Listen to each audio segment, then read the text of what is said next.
why you're here today? Equal parenting! Equal parenting!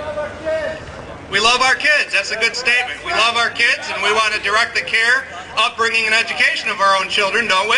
Yes! Makes sense.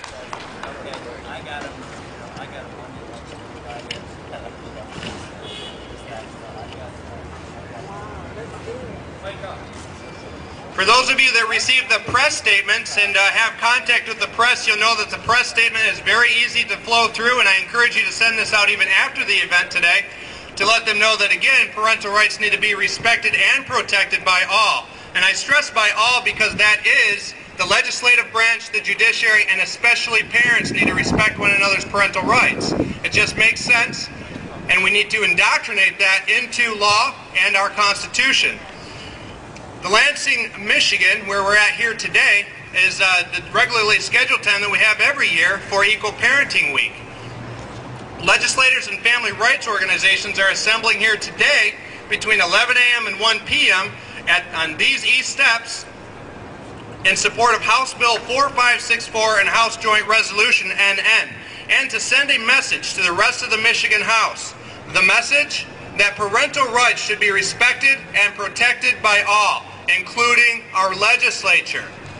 According to the National Fatherhood Initiative, the U.S. Bureau of Census and the FBI single-parent households are indicators in 72% of all teenage murderers, associated with 60% of all rapists, account for 70% of kids incarcerated, have children twice as likely to quit school, 11 times more likely to be violent, and account for 3 of 4 teen suicides. 80% of the adolescents in psychiatric hospitals and 90% of the runaways. We need to start respecting parental rights and making sure that both parents are involved in our children's lives. Do we agree? Yes! Several Democratic and Republican legislators have banded together to try and protect parental rights, but have been openly stalled by House leadership. We will not let our legislation die without a fight. Right? Right. I need to hear it a little bit louder than that, guys. There we go.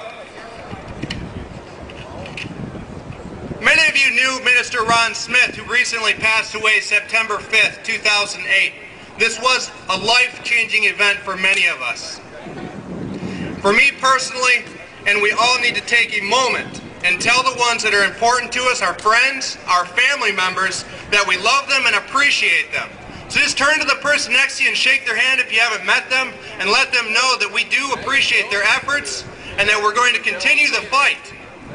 In essence, what we often perceive as him leaving us is God's way of letting us know that he truly did succeed. He departs earth to be with his Son, which tells us that he has planted all the necessary seeds to change society. We all now have to act on them and see them grow in his memory. Ron, we will miss you, and all will continue to love you and fight in your memory. If we can take a moment of silence for Minister Ron Smith, it would be appreciated. Just bow your heads and have a moment of silence.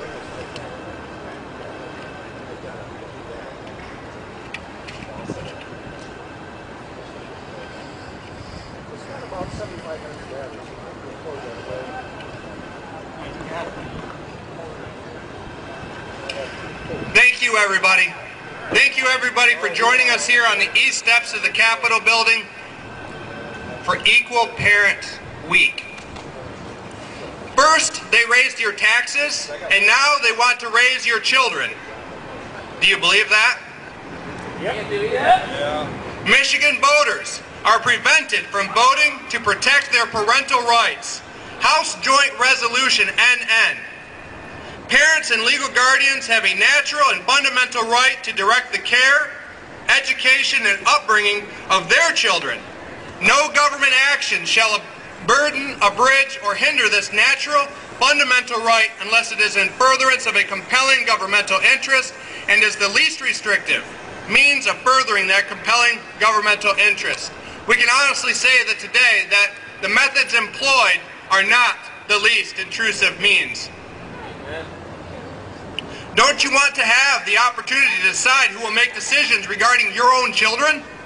Yeah. Right now, 80 of 110 representatives support House Joint Resolution NN, but it is being denied a House vote. Article 4, Section 16 of our state's Constitution says in pertinent part that the House shall not adopt any rule that will prevent a majority of the members elected thereto and serving therein from discharging a committee from the further consideration of any measure. And guess what has happened over the past several weeks? The House has used their rules to stop the majority, 80 out of 110 sponsors, possible, well over a majority. And this bill has not been passed. Why? Why is the House violating the Constitution and not giving you the right to vote on who should raise your children? A majority already says yes. Who is saying no? Can you guys answer that? Who's saying no? Democrats. We've got a fair number of Democrats that support this bill. It's just a few select people that are stopping this from happening, and they're abusing the House rules to make this happen. Representative John Stahl is going to be joining us in the next few minutes to discuss this further. He's slotted for 15 minutes this morning, and if John Stahl is currently coming out, I know that he can hear us inside. He'll be here in a few minutes. Many of you will see that there's a pile of papers carried by Mike Saxton or somebody surrounding him that looks like this. They want to raise our taxes, and now they want to raise your children.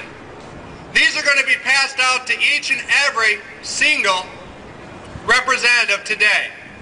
We want to send the message that we understand the rules and that we're not going to stand for the House subverting what our Constitution already says. Who wants to vote as a Michigan citizen? Who wants to vote on whether you should be able to raise your own children? Anybody here? Yeah. I want to vote. Yeah. I want to vote, but the House is not letting us vote on this. I only regret that I have but one life to lose for my country. Nathan Hale. He said this exactly 232 years ago in one day, September 22nd, 1776. I only regret that I have but one life to lose for my country. This is a man that has put his rights above all else. John Tillett says that a person's religion is that of which is of his utmost concern. Are your children your utmost concern? Children should be educated and instructed in the principles of freedom.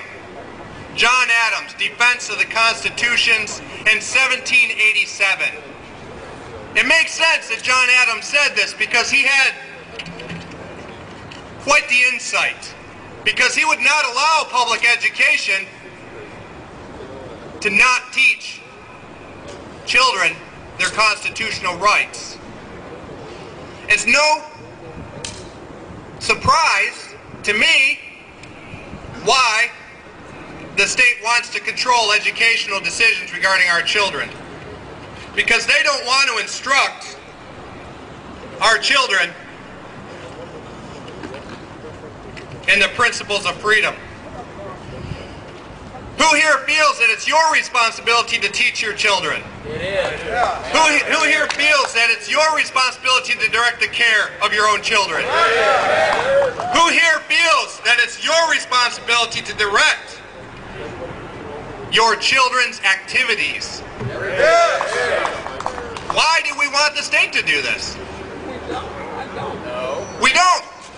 It's simple. We don't want the state to direct these inalienable fundamental liberties in our stead.